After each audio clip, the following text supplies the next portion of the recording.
Oui, voilà, 9-8. 9-8 est out.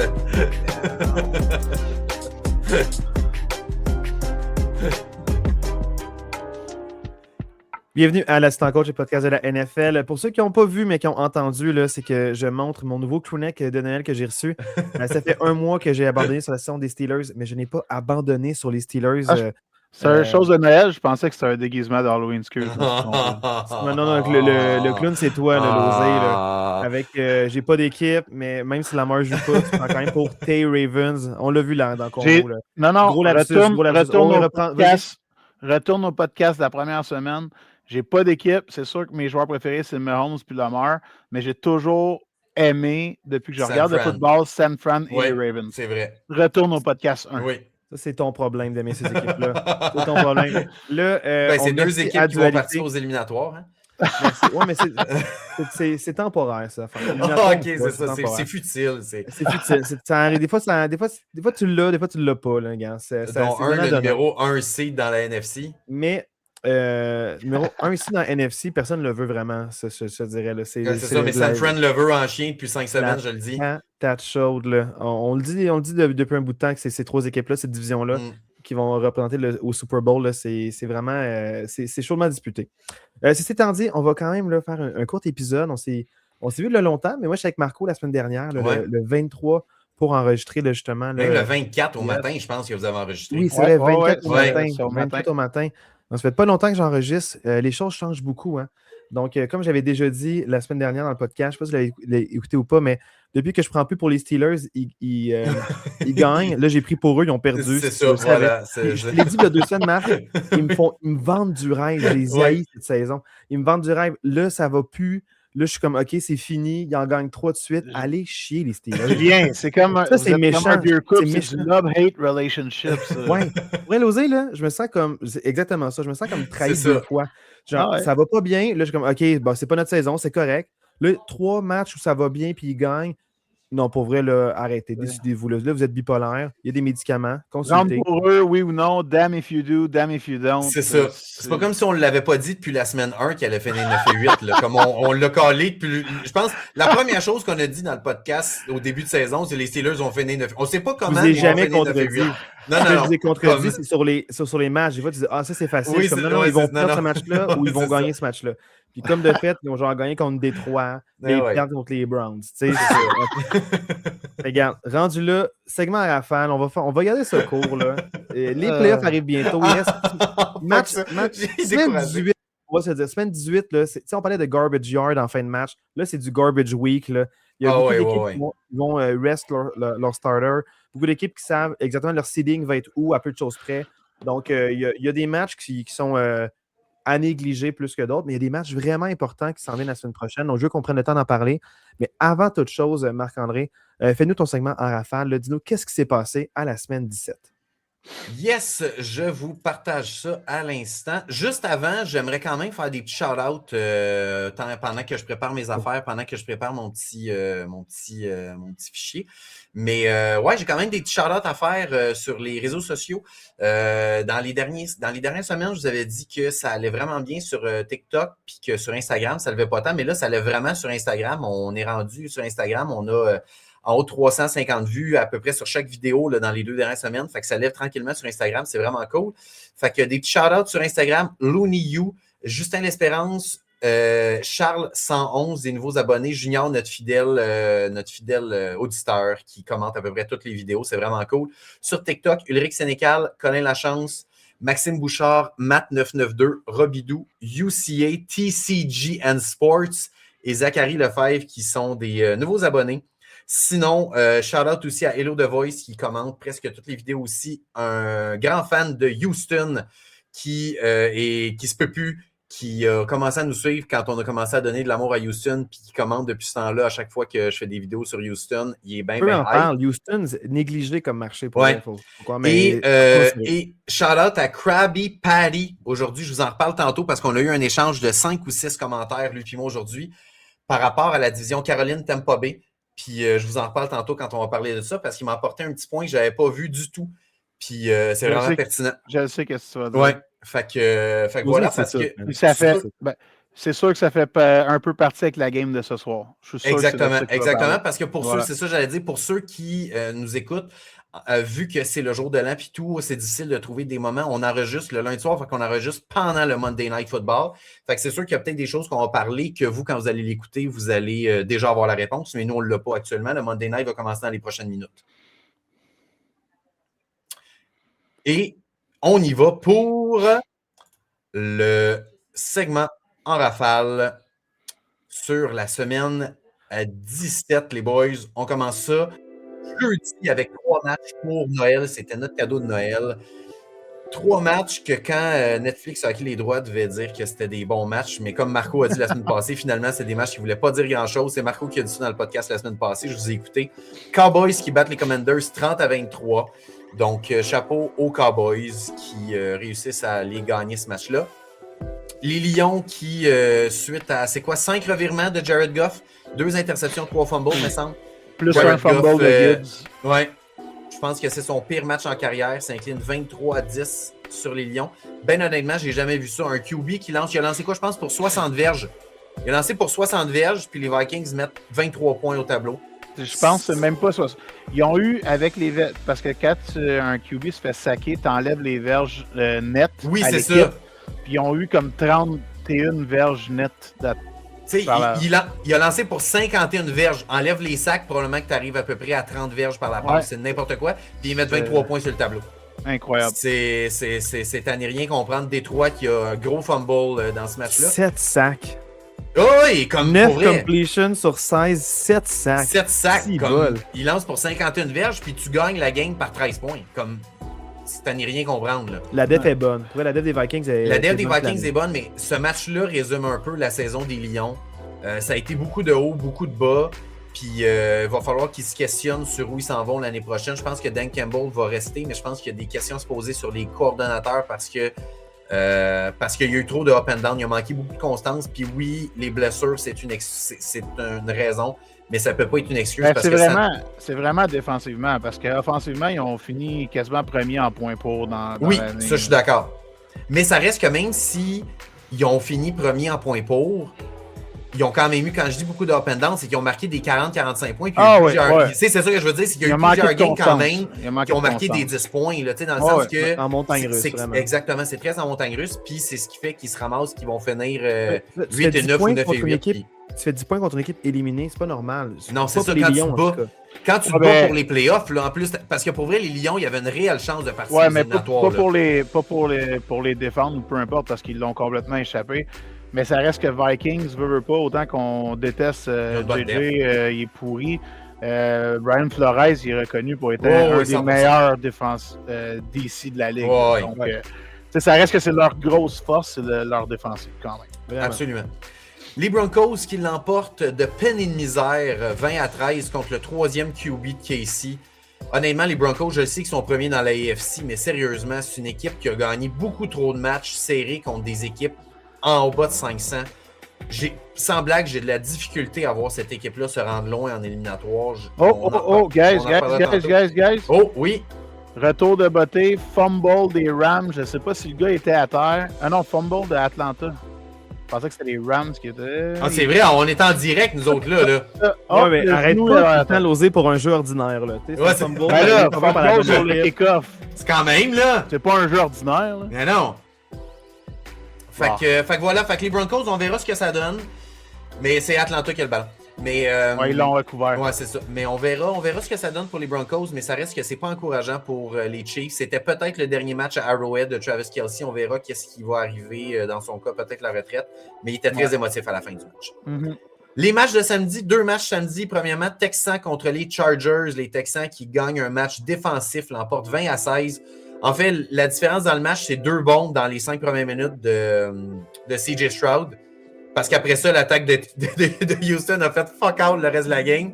C'est 2 bombes de genre 50-60 verges sur les 2 premières séquences. Aux 2 recrues. Exactement. Puis à Noel. Exactement, sur 2 recrues, sinon ils n'ont pas rien fait. La def de Houston est vraiment très très bonne. N'a pas donné grand-chose aux Chargers non plus. Un match défensif, mais 2 équipes. Les Chargers, c'est inspirant. Ils vont peut-être se voir en éliminatoire. Les Chargers sont dans la dans le portrait des séries, donc ils se donnent une chance. Puis c'était pas un match où ils ont mal paru, ils sont revenus dans l'arrière, puis c'était serré à la fin. Ouais. Donc c'est quand même inspirant. Ils sont pas écrasés, là, les 100%. 100%, Ouais. c'est deux équipes qui, en éliminatoire, vont probablement finir les deux en wildcard. Les Chargers, c'est sûr qu'ils finissent en wildcard. Les Texans ont encore des chances de finir premier de la division, mais disons que c'est plus ou moins réaliste là, avec la façon que les Jaguars jouent. Mais les Texans et les Chargers vont finir wildcard, puis pour vrai, c'est deux équipes qui ont une réalistique chance de gagner un match, là, au moins, là, en éliminatoire. Ah, vraiment. En soirée, les Ravens qui piétinent les Packers, c'est un match de deux corps arrière substituts. C'est Henry qui a juste décidé de prendre le match sur ses épaules. 200 verges par la course, 4 passes de toucher. Pas passe mais au sol. C'est mais le seul joueur dans l'histoire de la NFL qui a plus de 100 verges, dans le fond, là, pour les courses en plein centre et sur les côtés. Donc, il a couru partout. Il a juste couru partout. Oh ouais, 100%. 100%. C'est jamais arrivé que quelqu'un court à l'extérieur des numéros qu'il appelle, puis à l'intérieur des numéros pour 100 verges. Lui, il a couru pour 100 verges entre les numéros, puis 100 verges à l'extérieur des numéros. Incroyable. 206 verges de course. On compte même pas les passes captées. C'est débile mental. C'est débile mental. Je fais une pause à mon segment rafale et j'arrête même la musique parce que c'est sérieux. Je vais vous présenter le classement actuellement et j'ai des questions à vous poser ici, les boys. Les Bucks sont comme... Non, mais attendez, je fais une pause. Le but, c'est pas de parler du classement, c'est de parler des équipes, OK? Parce que depuis le début de la saison dans la NFL, ben, Losé et moi surtout, là, mais je pense qu'en général, dans notre podcast, on a été très, très, très critiques envers la qualité de corps arrière qu'il y a dans cette ligue-là. OK? Moi, je veux qu'on se questionne et qu'on regarde ensemble ce soir. Malik Willis est le corps arrière numéro 1 de combien d'équipes dans la NFL actuellement? Parce que pour vrai, la performance qu'il a donnée est meilleure. Moi, j'ai compté vite fait. Mais pas juste lui, Huntley aussi. Oui, Huntley aussi. Ce match-là, les deux QB, pour vrai, là, mettons qu'on regarde. Là. Bon, Pats, Bills, non. Ils sont QB numéro 1 à Miami. Ils sont QB numéro 1 à Jets. Êtes-vous d'accord avec moi? Oui, 100%. Son QB numéro 1 à Cleveland? 100%. Peut-être à Steelers. Parce que pour une franchise, oui. Peut-être pour une saison, peut-être pas. Exactement. Mais en tout cas, c'est à se questionner. Ils sont numéro 1 à Colts. Ils sont numéro 1 à Tennessee. On est rendu à 5. Vous êtes d'accord? Absolument. Ils sont numéro 1 à Las Vegas. On est rendu à 6. Malik c'est déjà tes starters à Tennessee, là, on va se le dire aussi. Oui, mais comme il n'a pas fait longtemps, là, depuis, ça fait comme 6 ans qu'il est backup. Il est numéro 1 à Las Vegas, ça fait 6. Il est numéro 1 à Giants, c'est sûr. Commanders. Ah, Giants, wow. Moi, je pense que Jackson Dart est meilleur que ce gars-là. Là. Hey, c'est sa première année. Là-dessus, je ne suis pas d'accord. Ben, en tout cas, c'est à se questionner. C'est trop chaud, c'est trop chaud en ce moment. Je suis trop chaud. Il est numéro 1 à Minnesota. On est d'accord? Ah oui, ça c'est oui, sûr. Oui. Il est 1, 2 puis 3 à Minnesota. Exactement. Il est numéro 1 à Falcons. Il est numéro 1 à Saints. Non, puis il est peut-être numéro 1 à Caroline. Non, Saints, ils ont un bon backup. Là. Il y a une bonne recrue. Là. Ils ont Shaw, mais en tout cas. Ouais, je trouve que c'est des équipes que, mettons, c'est un question mark. C'est ça. Même Atlanta, t'as pas give up sur Phoenix en ce moment. Puis il y a Phoenix qui... J'ai pas give up sur Phoenix non plus, mais mettons des question marks. C'est ça. Puis pour moi, il est numéro 1 à Cardinals. Fait que tu sais, on arrive à peu près. Brissett, man, il a le record là, pour le plus de passes complétées dans une saison. 57. De remplacer par genre Malik Willis. Non. 7, j'en donne 7. Le reste, c'est trop chaud. Bon, tu vois, moi, j'arrive à 10. Mais ça reste quand même que je trouve qu'il y a beaucoup d'équipes dans la NFL qui pourraient se trouver des QB. Puis ils font pas la job de scouting. Parce que pour vrai, si nous autres, on est chez nous puis on le voit que Malik Willis est capable de donner ce game-là, pourquoi il n'y a pas un scout à la game des Packers quand, genre, Joe Burrow s'est blessé à Cincinnati, qui n'a pas fait un call à Green? Tu sais, dans le sens que... Mais non, mais pourquoi pas demander à Flacco et à Rivers à la place? Ben c'est ça, tu sais, moi c'est ça que je veux dire. Il y a comme des aberrances comme ça dans la NFL que je ne comprends pas. La limite des transactions est passée aussi, là, tu sais. Non, là, oui, mais je veux dire, ça reste que quand ils ont fait l'échange de Joe Flacco, Malik Willis, il était disponible, là. Ah ouais. Tu comprends? Tu sais, fait moi, c'est là où j'ai de la misère. Je trouve que on y va dans la facilité dans la NFL actuellement de dire ce gars-là, il n'a pas eu une ou deux bonnes saisons. Automatiquement, c'est plus un starter, c'est un backup. On draft un QB. On s'entend le meilleur exemple, même si je suis toujours pas un fan de lui, puis même une couple de semaines, j'ai diminué l'équipe au Power Ranking parce que j'avais des doutes sur lui, mais reste que il fait beaucoup mieux qu'au début de sa carrière. Le meilleur exemple, c'est Sam Darnold. Sam Darnold, ben oui. Toutes les équipes ont give up sur lui. Oui. Hey, Caroline avait Darnold et Baker. Puis finalement, ils ont vidé 1 million de choix puis toute leur équipe pour avoir Bryce Young. On s'entend? Fait que, eux, ils n'ont pas fait leur job de scouting. Baker, il fait ce qu'il fait, comme tu as dit, là, ça va bien pour lui. Mais en même temps, même affaire, tu regardes ça, puis c'est un des. Je sais que tu n'es pas fan, puis tu le baises justement, mais Sam Darnold, c'est un des seuls 5 carrières de l'histoire qui a 2 saisons avec 13 victoires de suite. Écoute, c'est le meilleur exemple pour ça. Il y a beaucoup trop d'équipes. Pour moi, ça ne reste pas un top 10, mais Sam Darnold, il a prouvé à absolument tout le monde que c'est un starter dans la NFL. Absolument. Oui. Est-ce que vraiment tu peux aller au bout avec lui? On verra, ouais, c'est ça. Mais c'est ça. Troisième tiers, il est clairement moins dans le deuxième tiers. C'est ça, c'est un starter. Il y en a 12 meilleurs que lui, mais il y en a clairement 12 pires que lui aussi. 100%. Ouais, c'est ça. Je suis bien d'accord avec ça. En fait, c'est juste ça, c'est que ce match-là, je trouve, m'a comme démontré que je trouve qu'il y a beaucoup de gens de scouts dans la NFL qui ne font pas leur job. On peut le voir avec le coaching aussi. Peu importe on arrive à combien, là, Julien arrive à 7, moi j'arrive peut-être plus à 10, 11, mais peu importe, ça reste que il y a des scouts dans la NFL qui ne font pas leur job parce que c'est pas normal que Malik Willis ait fait la performance qu'il a donnée dans ce match-là puis qu'il y ait des QB comme J.J. McCarthy qui start dans cette NFL-là. Ça ne fait pas de sens. C'est juste pour aussi, c'est un match. Puis il y a beaucoup de backups qui ont très bien paru le temps d'un match, même voire 2-3 matchs. Check Brissett cette année. Pourquoi Brissett n'était pas ailleurs? Je suis d'accord avec toi, mais l'argument que tu viens d'utiliser, je mets un bémol là-dessus. En un match, des fois, tu es bien préparé, tu as un bon game plan, tu connais bien l'adversaire. Surtout Baltimore, dans le fond, il est dans la AFC. Lui, il était pour les Titans de Tennessee. Tu as déjà affronté les Ravens, tu connais un petit peu plus leur schéma aussi. Tu as de l'expérience contre eux. Ça peut t'aider pour la préparation de cette semaine-là. Je suis pas prêt à... Mais quand même. C'est vrai, mais mettons l'exemple de Jacoby Brissett, qui était là pendant la moitié de l'année. Le gars, il pourrait facilement être starter dans bien des équipes, là, Jacoby Brissett. Oui. Fait que c'est juste ça, c'est pour ça que j'ai coupé mon segment à la fin parce que je trouvais que c'était pertinent. On continue avec les matchs du dimanche. Dans un match qui a été plus serré que le score laisse présager parce que ça a été quand même serré un bon bout de temps. Les Seahawks se sont sauvés avec la victoire en fin de match au 4e quart, mais ça a été serré. Les Seahawks l'emportent 27-10 contre les Panthers qui avaient une chance de locker la division, mais ne l'ont pas fait en s'inclinant contre les Seahawks. Les Bengals qui éclatent les Cards. Les Bengals, quand ils sont éliminés, Joe Burrow sort des matchs de 400 verges. C'est un classique. Mais ça n'est rien comprendre, cette équipe-là. Mais les semaines de demi-finale, Ja'Marr Chase va avoir genre 5 touchés, 37 points. Les semaines de finale, même affaire. Genre Chase Brown, genre 40 points. C'est ça, exactement. Genre quand ça veut plus rien dire, là, les Steelers ont des matchs de fou. Ouais, c'est ça, exactement.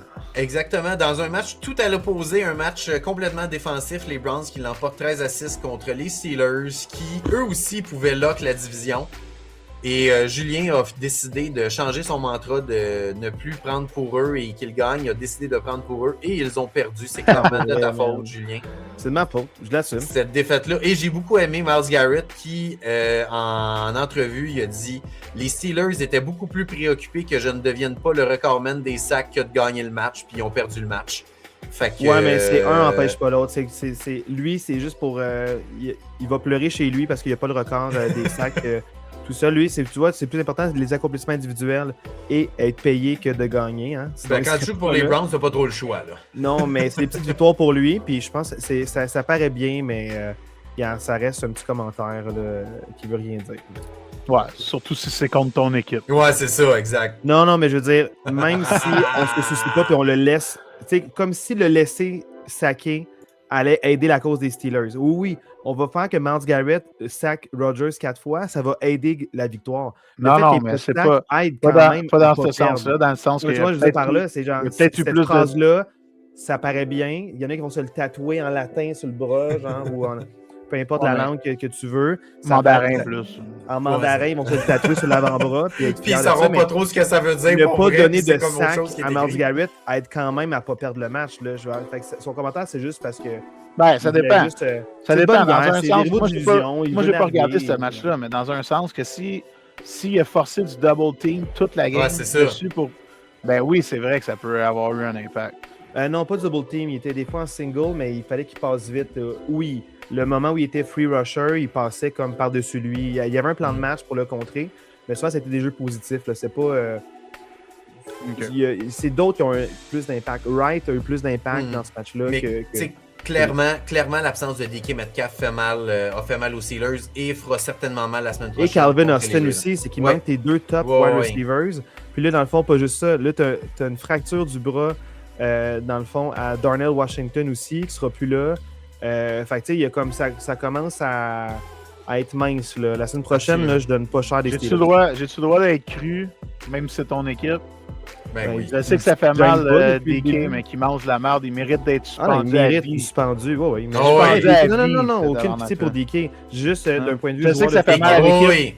Hey, c'est pas excusable, là. Genre, non, c'est pas excusable. Tu t'en vas voir le partisan, c'est toi qui le frappe, il tire les cheveux. Genre, inexcusable, complètement. Non, c'est un 2 de pique. Là. Tu peux pas croire qu'il est suspendu 2 games. Ça devrait être 2 ans, toute sa carrière. Il devrait plus avoir le droit de jouer au foot. Absolument.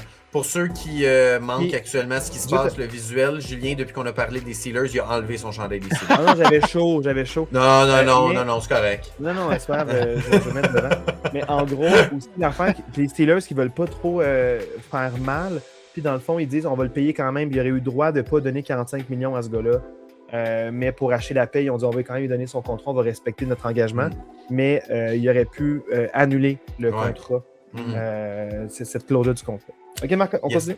Les Jaguars l'emportent 23-17 contre les pauvres Colts qui étaient partis 7-1 et qui vont probablement compléter la saison à 8-9. Ils vont finir 1-8.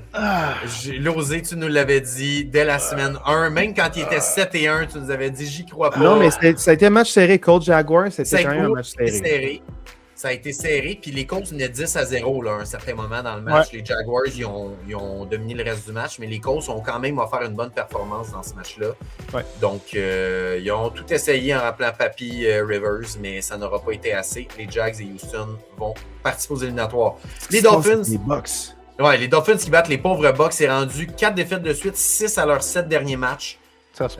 Il n'y a rien qui va plus. Là. Depuis que Baker Mayfield je l'ai pas vu de main. Si j'ai calé les Colts, j'ai pas calé celle-là. Non, celle-là, vraiment, pour vrai, sans blague, là, c'est complètement un revirement de situation big time. Là. Mais clairement, Todd Bowles a perdu son vestiaire, il a perdu son équipe, ce gars-là. Là, comme, pour vrai, il est complètement... Ce gars-là va se faire congédier. Même si le Tampa Bay bat Caroline la semaine prochaine et participe aux éliminatoires, Todd Bowles, il est éclairé. Là. Je suis convaincu de ça. Il revient pas l'année prochaine.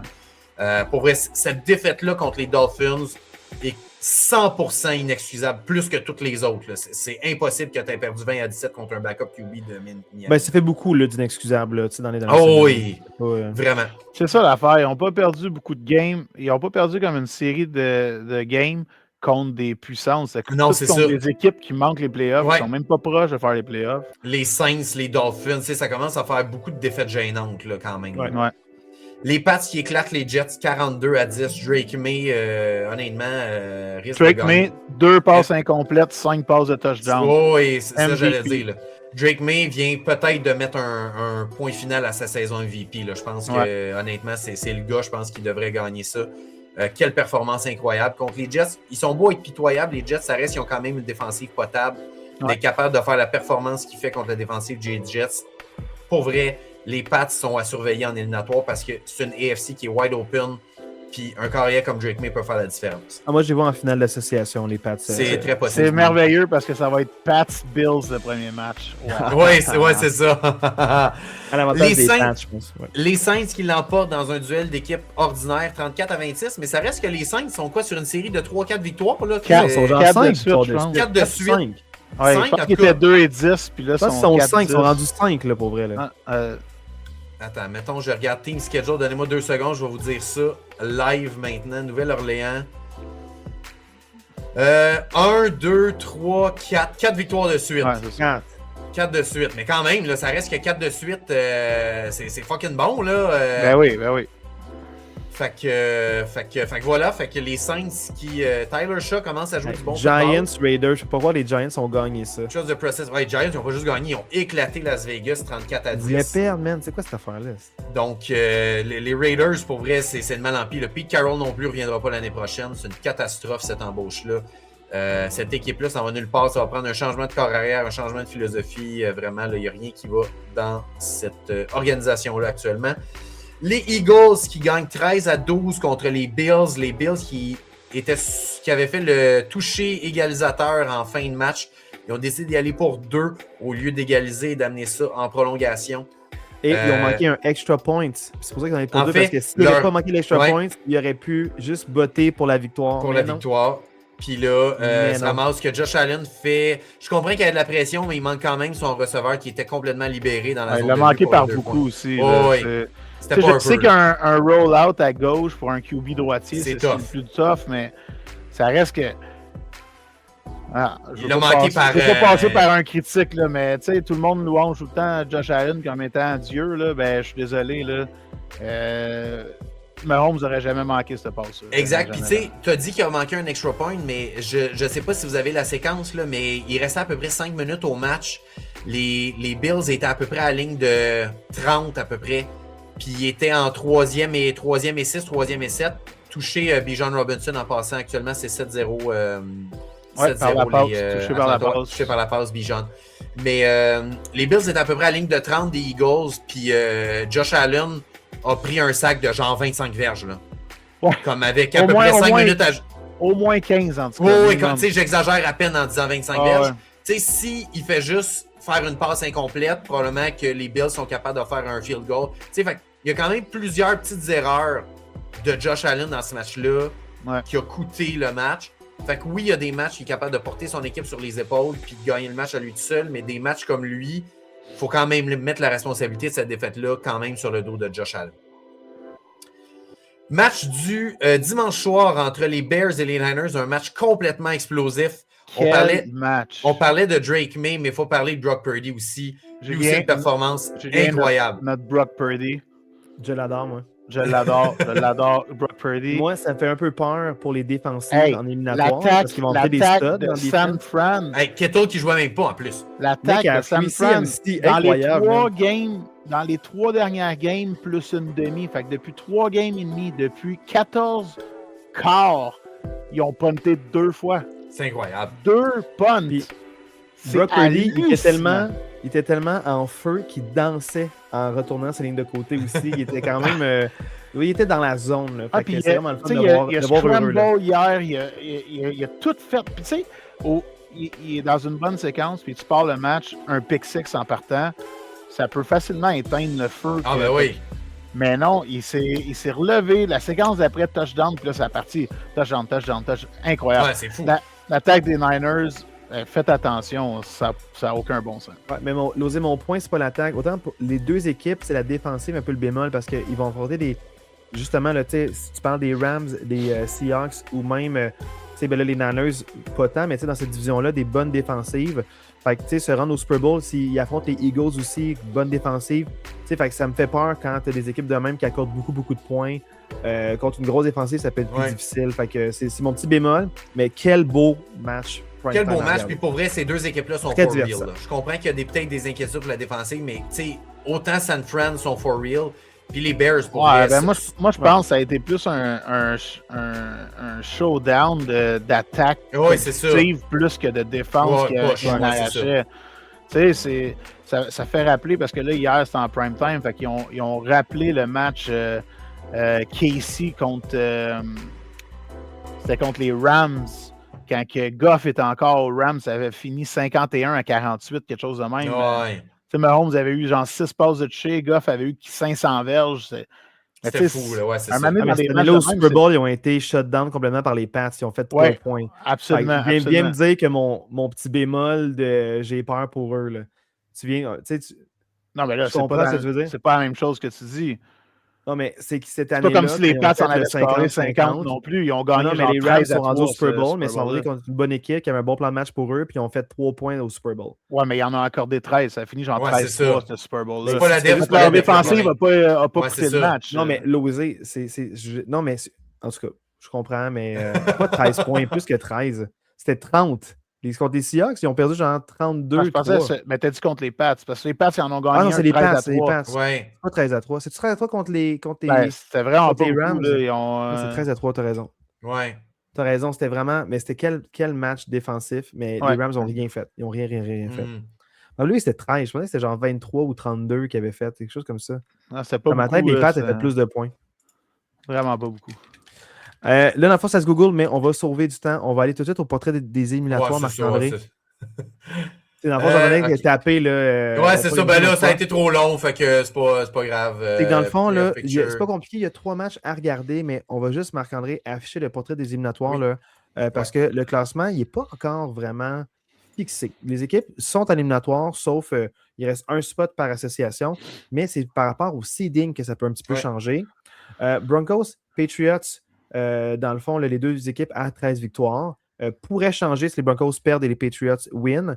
Sinon, ça se peut qu'il n'y ait pas de changement. On verra comment les équipes s'ajustent.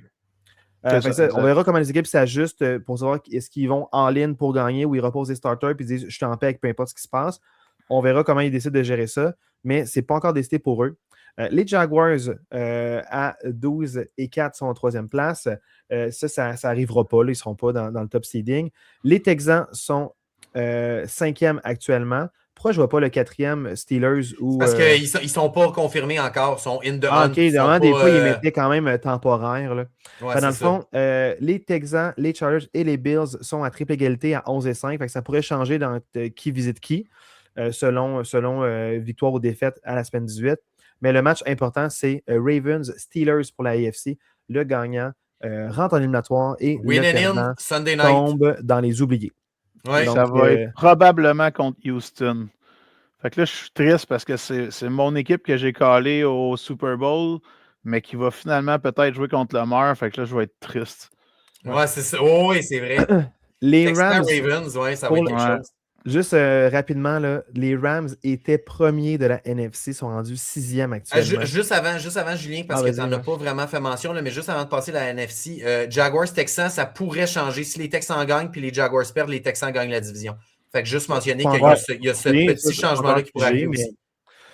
Ça, dans le fond, là, pour la NFC, c'est quand même une lutte chaude à surveiller là, pour la première place. Marc-André, les Seahawks affrontent les Niners semaine 18. Puis si, dans le fond, les Niners gagnent, ils sont premiers. Ben, en fait, le gagnant de ce match-là finit premier dans la NFC. C'est pas plus compliqué. C'est Seahawks ou 49ers qui finit premier. 5e, mais il pourrait être premier.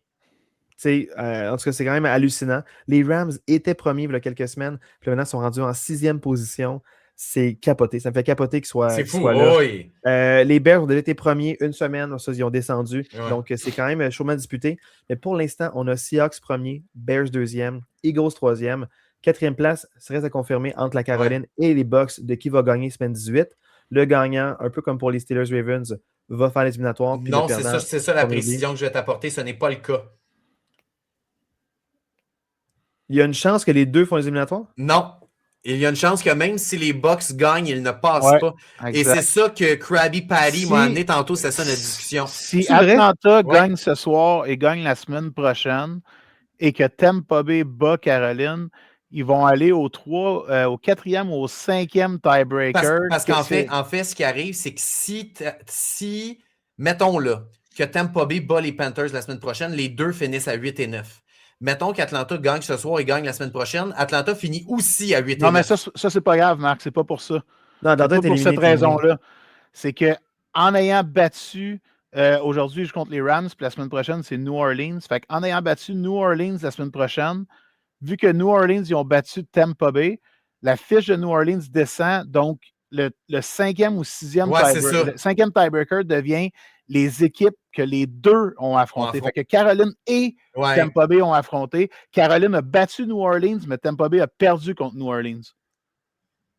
Fait qu'en gros, Atlanta pourrait, en guillemets, aider les Panthers en gagnant ces deux games. Exactement. C'est ça. Hallucinant. Les Bucks sont encore plus dans le...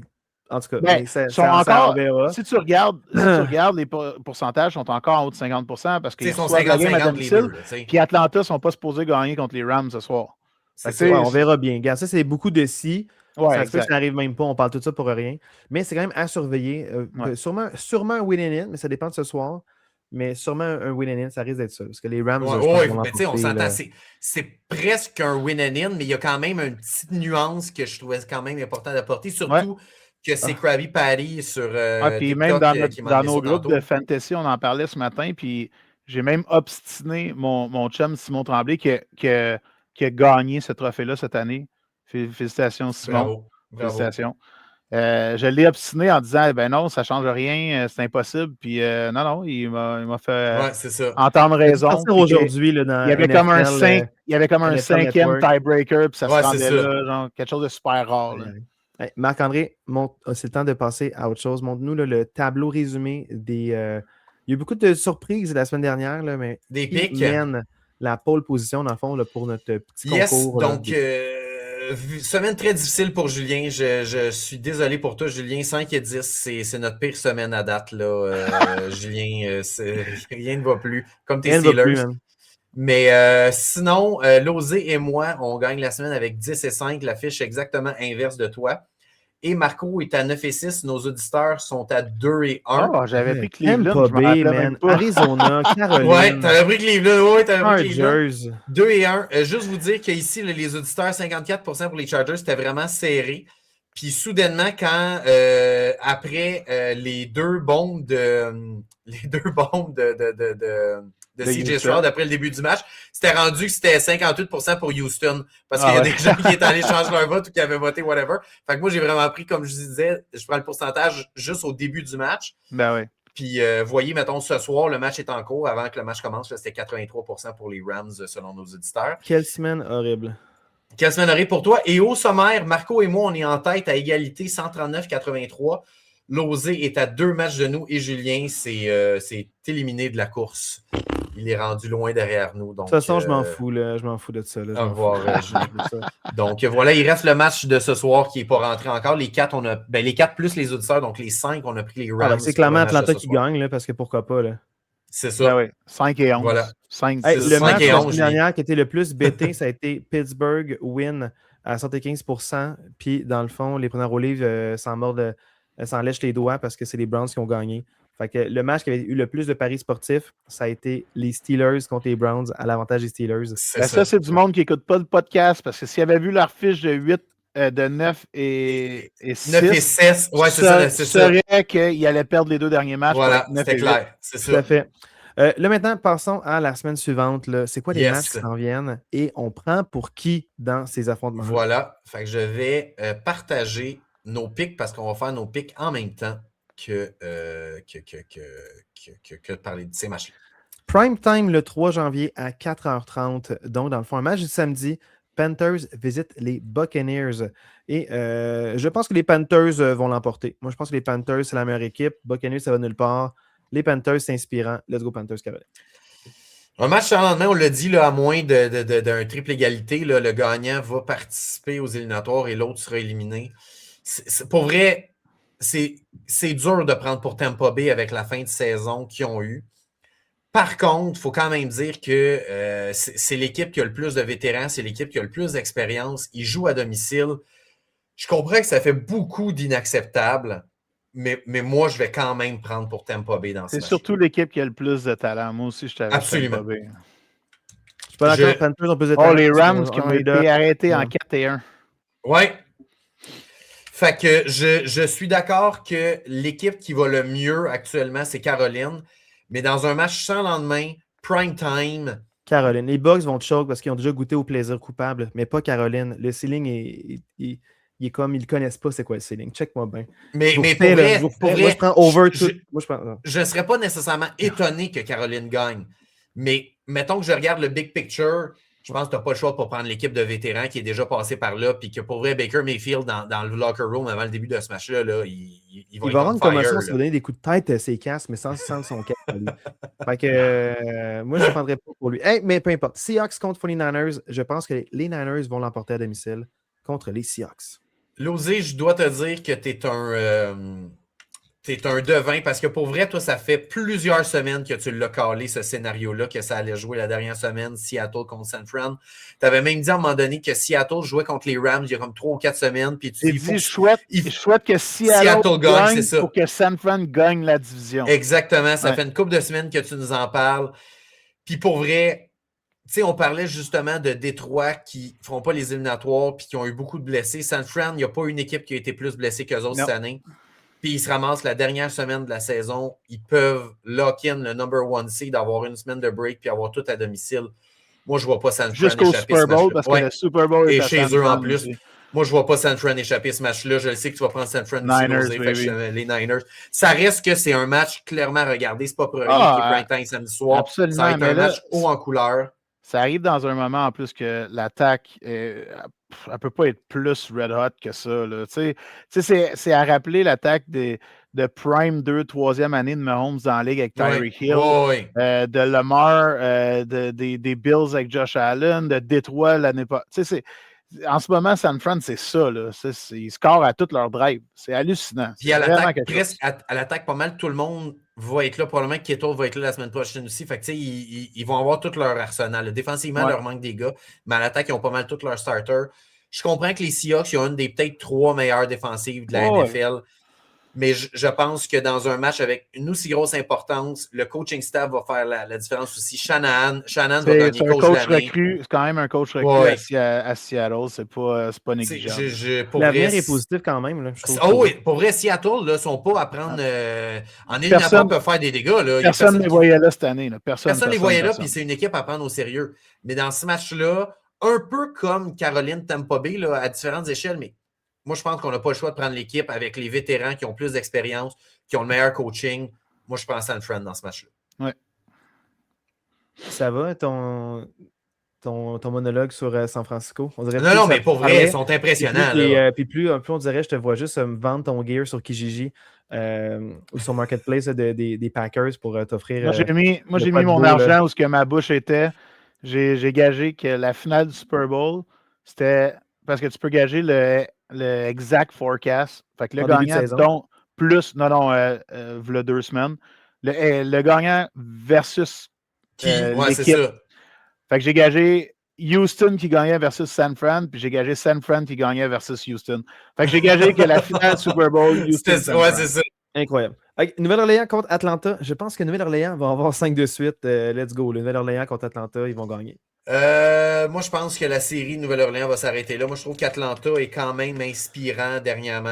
Là, c'est-tu là qu'il faut que je commence à prendre un petit peu de choix? Non. Au pire, je finirai 2 en arrière. Moi aussi, je vais avec Atlanta. Non, je pense. Moi, j'y vais pas pour dire, hey, j'y vais pas. C'est comme là, à date, j'ai pris tout Marco, mais pour vrai, je regarde pas les pics de Marco. Là. Je vois qui je pense. C'est comme Marco, man. Cleveland contre. Je te dirais que l'important, c'est que tu ailles pas avec Julien. Parce que Julien, il est 5 et 10 cette semaine. Puis là, il y a encore des choix différents de nous autres. Ça part pas bien, là. Moi, c'est ma première semaine en bas de 500, mais Lausanne a eu d'autres avant. C'est juste moi, ça finit en fin c'est jamais en bas de 500. Un peu comme les Steelers. J'ai déjà arrivé. Ouais, je sais pas, vrai que c'est oublié, mais je sais pas, je me souviens pas. Cleveland contre Cincinnati, je pense que les Bengals vont l'emporter. Ben oui, Cincinnati est éliminé, ils vont remettre 35 points sur le tableau. Même Cincinnati, qu'à son mort, sont forts. C'est ça. Indy contre Houston, je pense que Houston va l'emporter. Ben là, il n'y a pas grand-chose à dire. Là. Indy est mort. Philip Rivers, il ne startera même pas. C'est leur rookie qui va starter au poste de corps. Il ne faisait pas confiance il y a 5 semaines. Ils sont allés chercher Rivers, puis là, ils vont le faire jouer. Je ne vois pas Indy gagner ce match-là. Il ne faisait pas confiance, oui, puis non, parce qu'il était blessé aussi, mais ouais, mais en tout cas. Ben, Houston, c'est bon. Tennessee contre Jacksonville, je pense que les Jaguars vont l'emporter. Oui, ben les Jaguars, ils vont vouloir s'assurer du titre de leur division. Ils sont sur une excellente séquence. Ils jouent contre Tennessee. Jacksonville. Ils échapperont pas ça. Les Packers visitent les Vikings. Et je pense que les Packers vont l'emporter dans ce match-là. Pour vrai, ça dépend beaucoup de choses parce que pour vrai, Josh Jacobs a presque pas joué la semaine passée. Jordan Love n'a pas joué. Les Packers, ce match-là, ne veut absolument rien dire. Fait que on est lundi, on est encore loin du match. C'est sûr qu'il faut se prononcer maintenant. Mais je pense que ça va vraiment dépendre à quel point Green Bay repose des starters ou non, là, parce que c'est très possible que Love et Jacob ne soient pas là. Si c'est le cas, je ne les vois pas nécessairement gagner. Je vais quand même prendre pour les Packers, mais je ne suis pas tant convaincu. Là. Je vais me servir de quelque chose que j'ai vu. Puis j'ai vu que la cote de Green Bay est déjà à 3.5 money line. Fait que d'après moi, c'est déjà locked in. Ah ouais, qui joue pas, c'est ça. Je vais aller pour Minnesota. Parfait. Je peux pas croire que je prends pour si c'est 3.5 money line, probablement que. Ouais, c'est ça. Dallas contre Giants, je pense que les Cowboys vont l'emporter. Oui, Dallas aussi. Prescott, il joue bien quand il est éliminé. Dallas. Ben là, il a bien joué toute l'année. Oui, non, mais. Jets contre Buffalo, je pense que Buffalo va l'emporter. Si ça peut changer ton choix, Josh Allen ne joue pas. Je ne sais pas si ça influence ton choix, mais c'est confirmé parce que c'est confirmé qu'il joue pas. Ah, ouais, déjà confirmé que Josh Allen ne jouait pas. Il était non, Buffalo quand même. C'est Trubisky qui start. Ça a déjà été annoncé. Pour vrai, je ne sais pas. Je pense que ça va être Buffalo, là, même malgré Trubisky, mais ça pourrait bien être les Jets. Là. Ouais. Ils ne peuvent pas reposer tant de starters que ça nécessairement aussi. Puis souvent, les défensives sont pas mal, à part un ou deux joueurs près. Souvent, les défensives sont là. C'est plus offensif. Ouais, c'est ça. Mais on s'entend que Buffalo, là, sans Josh Allen, là, ils n'ont pas un gros club. Là. Je vais prendre Buffalo aussi. Mais... Trubisky a déjà joué. C'est un bon ami avec Josh Allen. Ils s'entendent bien. C'est un backup depuis longtemps là-bas. Même avant l'épisode avec les Steelers. Fait qu'il retournait après ça backup là-bas. Moi, je pense que Trubisky joue bien comme backup. Puis il est apprécié. Il y a un peu Josh Allen où est-ce qu'il peut courir avec la balle. Il a des jambes fraîches. Il va vouloir se prouver. Fait que c'est à surveiller. Des jeunes ou des vétérans qui veulent se prouver semaine 18 puis qui ont faim, c'est dangereux aussi. Fait que c'est pas vrai parce qu'ils reposent un starter que l'équipe va s'écrouler. Des gens qui veulent jouer, jouent pour leur contrat, leur incentive. Buffalo va l'emporter dans ce match-là. Détroit contre Chicago, je pense que Chicago va l'emporter. Je sais pas, man. Ça, c'est une tough parce que je comprends là, que Chicago veut aller locker le 2e seed, mais c'est le genre à Détroit et à Dan Campbell de fire up ces gars contre Ben Johnson et dire on va aller les faire chier. On va aller les faire chier dans la dernière game de la saison. Aïe, que c'est une tough celle-là. Pour vrai, je vais prendre Détroit. Moi, je pense que Détroit va aller faire un petit upset à Chicago. Ouais. Moi aussi, je voulais prendre Détroit. Surtout que Chicago n'a pas tant à jouer parce que pour vrai, pour eux, de finir 2e ou 3e, ça ne change pas tant grand-chose que ça pour Chicago. Moi aussi je vais aller pour Détroit. Chargers contre Denver. Je peux pas croire que je vais dire ça, mais je pense que Denver. Herbert joue pas. Herbert joue pas. Pourquoi il y a Buffalo? Pourquoi il y a Buffalo? Où ça? Mais choix de Chargers ou Denver, tu as écrit Buffalo, Marc. T'as raison. Je me suis trompé. Laisse-moi retourner. Moi, je vais prendre Denver parce qu'ils veulent le premier seed. Ils vont tout faire pour essayer de l'avoir. Les Chargers, je pense même s'il avait joué Herbert, je pense que Denver aurait gagné ce match-là quand même. Je pense que j'ai mis Buffalo parce que je ne l'ai pas son pick. Je ne l'ai pas son pick, mais Marco, c'est sûr qu'il prend pour les Chargers. Non, c'est sûr qu'il prend Denver. Non, il prend tout le temps. Il prend contre eux. Non, Herbert ne joue pas, puis Denver joue pas pour la première. On va mettre Denver pour Marco. C'est sûr et certain. On lui demandera, là, mais c'est sûr. Denver sont favoris, je pense, par 10 points. Herbert ne joue pas, puis Denver veut locker le premier seed. Denver va gagner à domicile. Là. Je pense que les Rams vont l'emporter contre les Cardinals. Tu vois, moi, je suis pas si sûr que ça parce que les Rams, là, la semaine prochaine, c'est sûr qu'ils vont reposer des partants parce qu'on ne le sait pas encore parce que le match est en cours. Mais ce match-là, il va vouloir dire absolument rien pour les Rams. Les Rams, c'est sûr que Goff, il ne joue pas la semaine prochaine. Je suis convaincu. Nakua ne jouera peut-être pas beaucoup.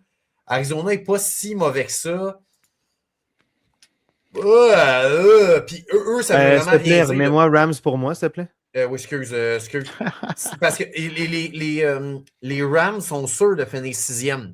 Ils peuvent rien. Ils ne peuvent pas descendre, ils ne peuvent pas monter. Ils n'ont rien à gagner. J'ai déjà dit, c'est quand même du coaching. Ils peuvent monter, les coachs, c'est vrai. Ils peuvent monter un peu. C'est vrai, ils ont 4 défaites seulement. Fait que s'ils gagnent leurs 2 derniers matchs, ils finissent 5, c'est sûr, parce qu'il y a une de San Fran ou Niners qui va avoir 5 défaites. Ils vont tomber 6e. Non, parce que les Seahawks sont 13-3. Si les 49ers gagnent, les Seahawks finissent à 4 défaites. Je pensais les Seahawks, ils ont le... je pensais qu'ils étaient tous à 12 Ils ont le versus. Mais Marc-André, je reviens à ce point-là encore. Sean McVay, les remplaçants, il va vouloir voir qu'est-ce qu'il y a dans le ventre. C'est des jeunes recrues quand même. En fait, si San Fran perd... Oui, t'as raison. Si San Fran perd et les Rams gagnent, t'as raison. Ça, oui. Mais d'un autre côté, c'est ça. Je vais prendre Rams quand même, mais c'est ça. Moi, j'ai vraiment le goût de prendre Arizona parce que je pense vraiment que les Rams se calissent de finir 5 ou 6. Puis Stafford, il était banged up. Il ne savait même pas s'il allait jouer aujourd'hui. Il parlait de le bencher aujourd'hui.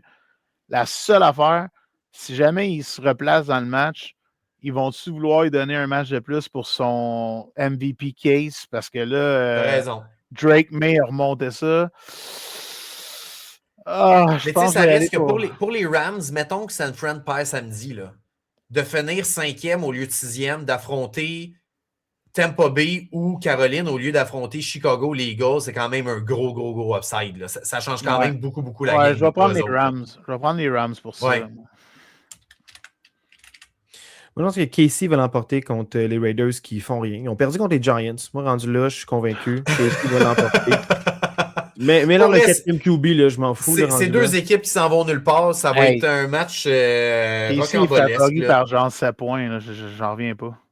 Comme pour vrai, avec le 3e QB qui a lancé pour 60 verges la semaine passée. Une défensive que les Raiders, ils feront rien. Là, fait que... Pour vrai, je vais prendre Casey. Pour vrai, je sais même pas je prends Casey. Sérieux, moi je pense que je vais prendre Las Vegas. Aïe, aïe, aïe. Ashton Jeanty joue plus pour ton fantasy. Là. Je vais prendre... Hey man, j'ai pris Las Vegas la semaine passée. Ils ont chié dans la pelle. Mais je vais prendre Las Vegas quand même. Moi, je vais prendre Casey parce que cette semaine, Vegas a benché déjà 2-3 All-Stars. Crosby, ouais, c'est ça. On s'attend, ils vont rebencher encore les top players la semaine prochaine. Ils viennent de tomber avec le premier choix dans les mains, ils ne laisseront pas partir. Les Dolphins. C'est un bon point, tu m'as convaincu. Non, laisse LV. Non, il m'a convaincu, Non, mais moi, je vais te convaincre. J'ai pris Casey. Tu veux prendre contre moi? J'ai fait c'est un meilleur argument. En fait, ça, c'est. Pour être franc avec vous, je suis allé full risqué la semaine passée pour essayer de remonter la pente, mais ça m'a backfire.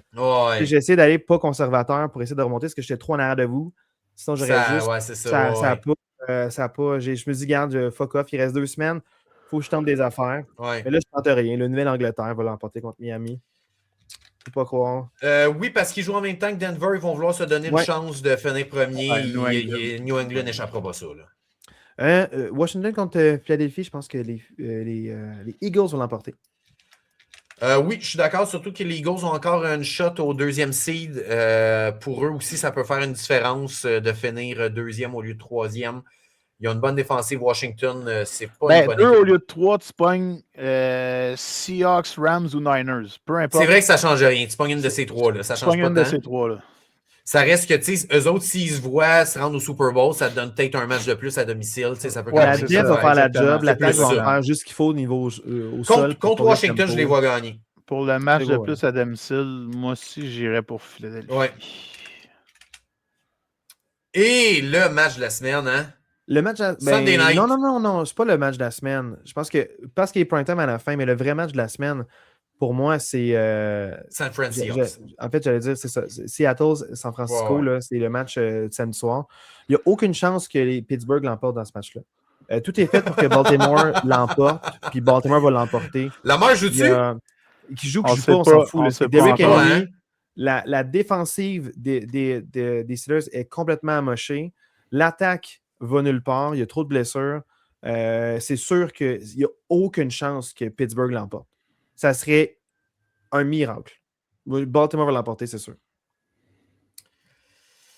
TJ Watt n'est pas sûr de jouer. Derrick Harmon ne joue pas. Dans le fond, là, il y a 3 Baltimore. Il y a 3 joueurs starters de Pittsburgh qui sont issus du. Marc, je suis sûr de finir en arrière de toi. On a une équipe de différents. Ah, t'es sérieux? Remets-toi donc, Vegas. Ouais, Vegas. Moi, j'ai-tu une chance de gagner avec Marco? Mettons que je regarde avec Marco. J'ai quoi de différent avec Marco? Minnesota, Green Bay. Nous autres, on a Minnesota, Green Bay, Chicago, Détroit. J'ai quand même 3 avec Marco. Fait que ça pourrait. Ouais, je peux rattraper Marco, mais je peux pas te rattraper toi. C'est ça. Wesh. Fait que je pourrais finir premier, toi 2e, puis Marco 3e. C'est ça, exactement. Parfait. Aïe. Hey, en tout cas, bonne finale à vous autres. Moi, je suis exclu du portrait, puis c'est bien correct. Ça arrive. Me reprenez l'année prochaine. Je vais être franc. Savez-vous, c'est pourquoi on a commencé semaine 3, puis semaine 1 et 2, j'avais des super bonnes prédictions. Ah, c'est ça la différence. Réécoutez les podcasts, vous allez voir. J'ai une bonne nouvelle pour toi. J'ai une bonne nouvelle pour toi. Tu sais quoi? Vas-y, l'oser. Tu vas pouvoir te reprendre dans les playoffs, puis tu n'auras même pas besoin de better pour ou contre tes Pittsburgh, ils ne seront pas là. Ils seront pas là. C'est pas une bonne nouvelle. Moi, j'essaie, mais tu sais quoi, ça m'affecte pas. Parce que j'ai déjà abandonné contre les Steelers. Ça fait déjà un moment, c'est fait. C'est bien correct. Il y a 31 équipes qui n'auront pas gagné le Super Bowl cette année, puis les Steelers en font partie. Fait que maintenant, c'est dit. Ça conclut le portrait un peu là, pour la semaine. On a gardé ça court là, aussi la semaine prochaine. Il y aura de moins en moins de matchs. Donc, on va à l'essentiel. J'espère que vous avez quand même aimé la discussion. Losé, tu as le mot de la fin. Puis à ça, Marc-André parle à toi. Pas une tonne de choses à dire. Juste des gros matchs en fin de semaine. Puis vous l'avez dit, les gars, le match de la semaine, Seattle, Niners. Manquez pas ça samedi soir. faites le party, mais ayez un œil sur la télé pour regarder. Le match de la semaine, mais aussi le match de l'année. Bonne année à probablement tous. Le de 29 l'année. décembre. J'espère qu'il y en a qui nous écoutent en 2026. Profitez-en bien. Merci de nous écouter à chaque semaine. Oui, c'est ça. On est lundi, mais c'est vrai, si vous écoutez ça mercredi ou jeudi, la journée soit de la veille ou de la journée même, bonne année à tous. Vraiment. Santé. Vraiment, merci de nous suivre. C'est vraiment cool. Cette année, on est revenu, nouveau format avec Marco puis Losé. Puis avec l'idée de l'assistant bête de Losé, on a vraiment step up notre game. Fait que c'est vraiment cool. Puis merci de nous suivre. C'est vraiment le fun. Ouais, merci à Losé et à Marco, les belles acquisitions pour le podcast. Merci à Marc-André, fidèle compagnon de toujours. Yes, je absolument. Motif. Allez, parle à toi. Oh, je vous aime les boys.